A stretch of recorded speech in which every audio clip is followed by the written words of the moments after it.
Welcome back. इस session में हम डिस्कस करेंगे डिफरेंट सेट ऑपरेशंस को जो कि हम डिफरेंट रिलेशंस के ऊपर में परफॉर्म कर सकते हैं। Basically we are learning chapter number 8 that is join and set operations of Sumita Arora, NCERT chapter number 1 querying and SQL functions, unit number 3 database querying using SQL IP class 12। So different set operations की जब हम बात करते हैं, इसके पहले हमने देखा कि किस तरह से हम ज्वाइन कर सकते हैं मल्टीपल टेबल्स को। तो जब हम सेट ऑपरेशन की बात करते हैं तो आप ये समझें कि सबसे पहले कि what is the difference between this join and what is the difference between join and this set operation. तो देखिए, ज्वाइन जो होता है वो कॉलम्स के लिए रहता है और जो सेट होता है वो बेसिकली रोज के लिए होता है। मतलब ये दोनों ही ज्वाइनिंग का काम करते हैं, कॉम्बिनेशन का काम करते हैं, लेकिन जो ज्वाइन होता है ये कॉलम्स को कंबाइन करता है और जबकि जो सेट होता है उसकी जो फितरत है वो होती है रोज को कंबाइन करने की, दो टेबल्स या दो से ज़्यादा टेबल्स की। तो जब आप सेट ऑपरेशन की बात करते हैं तो basically union, intersect, minus operation होते हैं। इस कार्टेशियन प्रोडक्ट को हम यहाँ से हटा देंगे क्योंकि ये बेसिकली हम ज्वाइन के केस में डिस्कस करते हैं। तो basically we are going to see union, intersect and minus operations को। सबसे पहले हम बात करेंगे यूनियन की। सी, यूनियन का मतलब है combining selected rows of two tables at a time. मतलब आपके पास दो टेबल हैं, अब जैसे ये दो टेबल हैं तो आप जब इन दोनों को कंबाइन करेंगे तो ये क्या करेगा कि जितने भी रिकॉर्ड्स हैं, मतलब ऑल रिकॉर्ड्स को इंक्लूड कर देगा। बस एक ही काम करेगा कि जो कॉमन रिकॉर्ड्स होते हैं उनको सिर्फ वो एक ही बार इंक्लूड करता है। मतलब row present in both the tables are included only once in the result set. और यूनियन को एक्चुअली जब हम कॉपी में लिखते हैं या थ्योरेटिकली जब हम डिनोट करते हैं तो यू से ही डिनोट करते हैं, इस बात को आप ध्यान रखें। जैसे यहाँ पे टेबल ए है, टेबल बी है, इसके जितने भी डेटा हैं वो पूरे, टेबल बी के पूरे डेटा प्लस ये जो कॉमन डेटा है ये भी सिर्फ वन टाइम जो है रिपीटेड नहीं होगा, एक साथ एक बार ही डिस्प्ले करेंगे। एग्जाम्पल से इसको समझते हैं। मैं माई एसक्यूएल क्लाइंट पे आ जाता हूँ, मैंने पासवर्ड डाला, इसके बाद में मैं यूज़ कर लेता हूँ अपने डेटाबेस को और यहाँ पे सबसे पहले हम टेबल लेते हैं सेलेक्ट स्टार फ्रॉम। सबसे पहले मैंने लिया क्लोथ, आई गेस ये मिस्टेक हो गई, फिर से लेना पड़ेगा। So this is my cloth table, as you can see. मैं इसे बड़ा कर लेता हूँ। इसी तरह से मैं दूसरा टेबल ले लेता हूँ यूनिफॉर्म। आप देखें ज़रा इसको, ये यूनिफॉर्म टेबल है। तो अब आप देखें यहाँ पर ये क्लोथ है और ये यूनिफॉर्म है। जब आप यूनियन एक कोई भी सेट ऑपरेशन करते हैं तो उसकी एक बेसिक रिक्वायरमेंट ये रहती है कि इसमें कॉलम्स जो होते हैं वो कॉमन होने चाहिए, उनका डेटा टाइप भी कॉमन होना चाहिए। सो अभी देखिए यू कोड, यू नेम और यू कलर है, यहाँ पर भी यूनिफॉर्म में you code, you name, you colour है। अब इन दोनों को अगर आपको यूनियन करना है तो what we do is select star from uniform, इसके बाद में हम लिखते हैं यूनियन, फिर हम लिखते हैं सेलेक्ट स्टार फ्रॉम, हमारा क्या लिख दिया हमने, क्लोथ कर दिया, राइट। सेमीकोलन डालेंगे, आप देखिए ये रिकॉर्ड्स मर्ज हो गए तो यूनियन हो गए।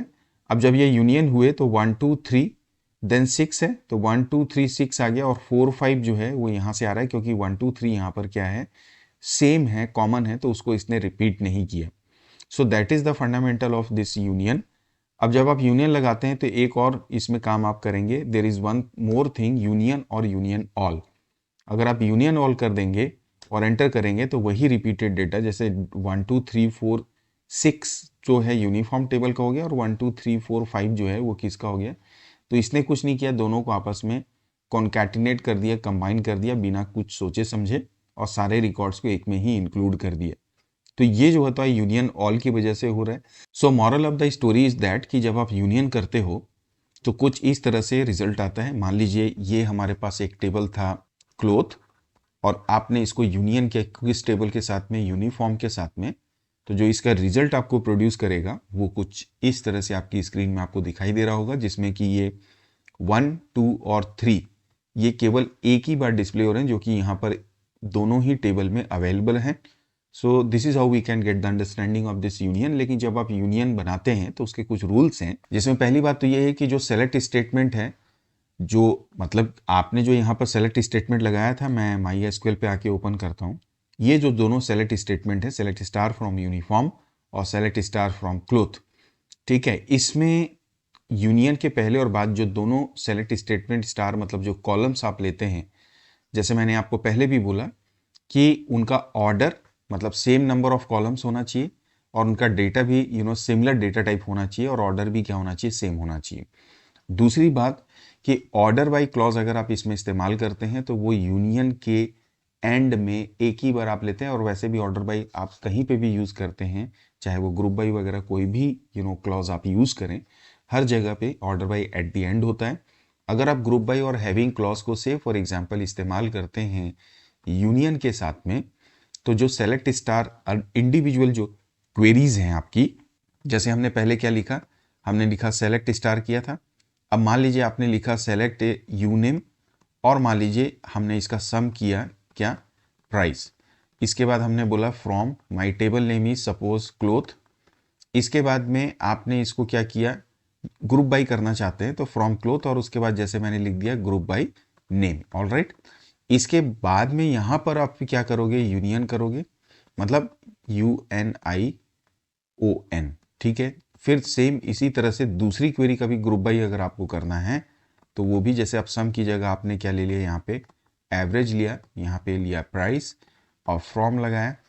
अब टेबल का नाम क्या था हमारा, यूनिफॉर्म, हमने लिखा यूनिफॉर्म और उसके बाद यहाँ पे लिख दिया ग्रुप बाय नेम। तो इंडिविजुअल स्टेटमेंट्स जो सेलेक्ट के हैं उनके साथ में आप इंडिविजुअली ग्रुप बाय को यूज़ करते हैं। तो ये तो पूरी कहानी हो गई हमारे यूनियन स्टेटमेंट की। Then we have this intersect, the second operation, second set operation. तो इंटरसेक्ट बेसिकली क्या करता है, ये कॉमन रिकॉर्ड्स के लिए हम, या कॉमन रिकॉर्ड्स को डिस्प्ले करने के लिए, रिट्रीव करने के लिए, प्राप्त करने के लिए मल्टीपल टेबल से यूज करते हैं। So this is your intersect. और इंटरसेक्ट ऑपरेशन को हम डिनोट करते हैं दिस सिंबल, या अपोजिट यू बोल सकते हैं आपको। तो ये लिटरल सिंबल है, प्रैक्टिकली इसका कोई औचित्य नहीं है, क्योंकि प्रैक्टिकली हम इंटरसेक्ट कीवर्ड का इस्तेमाल करते हैं। आप अपनी स्क्रीन पे देख पा रहे हैं आपके पास दो टेबल हैं, table A and table B. इसके फर्दर रिकॉर्ड, इसके जो दूसरे रिकॉर्ड होंगे, लेकिन जो इन दोनों में कॉमन रिकॉर्ड होगा केवल उसको ही इंटरसेक्ट क्या करता है, प्रोड्यूस करता है। इसे भी हम MySQL क्लाइंट पे चल के देखते हैं। हमारे पास ऑलरेडी क्लोथ और यूनिफॉर्म टेबल है।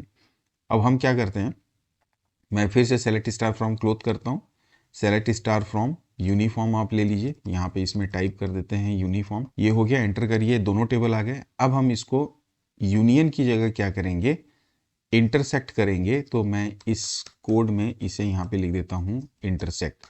एंटर किया, देखिए अब जो कॉमन रिकॉर्ड है सिर्फ वही आपको आपकी स्क्रीन पे डिस्प्ले हो रहा है। सो दिस इज 1 2 3, और यहाँ पे भी देखिए 1 2 3 के बाद 6 आया, तो 6 को नहीं लिया, 1 2 3 यहाँ भी कॉमन है, और इस क्लोथ में और इस यूनिफॉर्म दोनों में ये कॉमन रिकॉर्ड है, उसको इसने यहाँ पे डिस्प्ले कर दिया।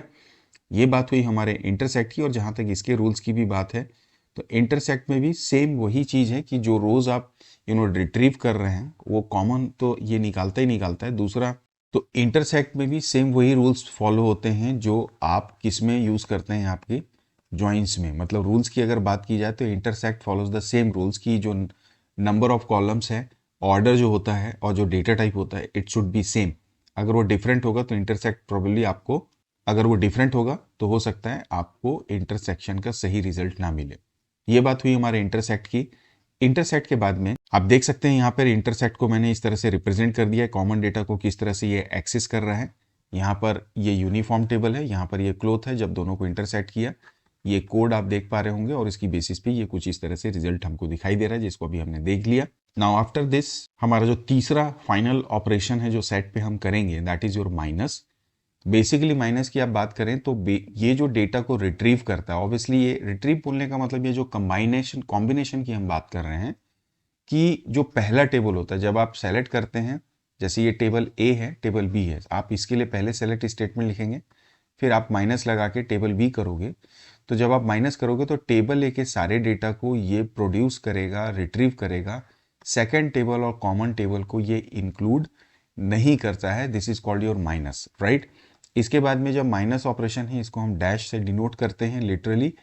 लेकिन एक बात आप ध्यान रखिए कि MySQL में माइनस ऑपरेशन सपोर्ट नहीं होता। अगर इस क्वेरी को मैं एग्जीक्यूट करूंगा तो आपको एम्पटी सेट मिलता है, लेकिन इसका जो सिंटेक्स है वो हम समझ लेते हैं, और इसका फंडामेंटल आप समझ लीजिए। माइनस ऑपरेशन भी वही रूल्स फॉलो करता है जो सेलेक्ट स्टेटमेंट के लिए यूनियन या इंटरसेक्ट में होते हैं, कि कॉलम कॉमन होगा, ऑर्डर सेम होगा, डेटा टाइप भी सारे कॉलम्स के क्या होने चाहिए, सेम होने चाहिए। बट एक बात का आप ध्यान रखिए कि MySQL माइनस ऑपरेशन को सपोर्ट नहीं करता है। आइए इसे हम MySQL क्लाइंट पे एक बार एग्जीक्यूट करके देखते हैं। ये मेरा MySQL क्लाइंट है। अगर आप देखिए हमारे पास ऑलरेडी यहाँ पर क्लोथ और यूनिफॉर्म टेबल हैं। अभी हमने इंटरसेक्ट किया था। अब इंटरसेक्ट की जगह अगर आप यहाँ पे देखिए सिंटेक्स को आप समझ लीजिए, हमने लिखा माइनस, राइट। एंटर करेंगे तो यहाँ पर ये आपको एरर दिखा रहा है क्योंकि MySQL में माइनस का सपोर्ट नहीं किया जा सकता। बट सपोज दैट आपके पास में ये दोनों टेबल हैं। मैं फिर से यहाँ पे स्क्रीन पे इन दोनों टेबल्स को ले लेता हूँ, यूनिफॉर्म को, और हमारा अगला टेबल है क्लोथ। मान लीजिए अगर आप यूनिफॉर्म माइनस क्लोथ करते तो ये कॉमन रिकॉर्ड्स 1 2 3 तो यहाँ पे डिस्प्ले नहीं होते। ये केवल आपको क्या डिस्प्ले करता है, यहाँ पर 6 को डिस्प्ले करता। सो आई होप दैट कि आपको एक अंडरस्टैंडिंग मिल रही होगी डिफरेंट सेट ऑपरेशंस की, स्पेशली माइनस की अगर मैं बात करूं, क्योंकि ये MySQL में सपोर्ट नहीं हो रहा है तो इसलिए मैं प्रैक्टिकली आपको प्रेजेंट नहीं कर पा रहा हूं। सो ओवरऑल ज्वाइन, इंटरसेक्ट और माइनस ये 3 डिफरेंट सेट ऑपरेशंस होते हैं जो कि हम परफॉर्म करते हैं अपने डिफरेंट रिलेशंस के ऊपर में। और एक बात आप ध्यान रखें कि जैसे मैंने आपको पहले भी बताया कि जब हम ज्वाइन का डिस्कशन करते हैं तो हम कॉलम्स को कंबाइन या कॉलम्स की वैल्यू को रिट्रीव करने की बात करते हैं, और जब हम सेट की बात करते हैं तो हम यहाँ पे सिर्फ और सिर्फ रोज़ की बात करते हैं, मतलब रोज़ को कंबाइन करना है या रोज़ को रिट्रीव करने की हम बात करते हैं। So overall this is how we can understand performing different set operations in relations, और you can say in MySQL। इसके बाद में हम अपनी चर्चा जारी रखेंगे और डिस्कस करेंगे कंप्यूटर नेटवर्क को, बट आज के सेशन में यहीं तक। अगले सेशन में अपनी चर्चा कंटिन्यू करेंगे। Thank you for watching this video.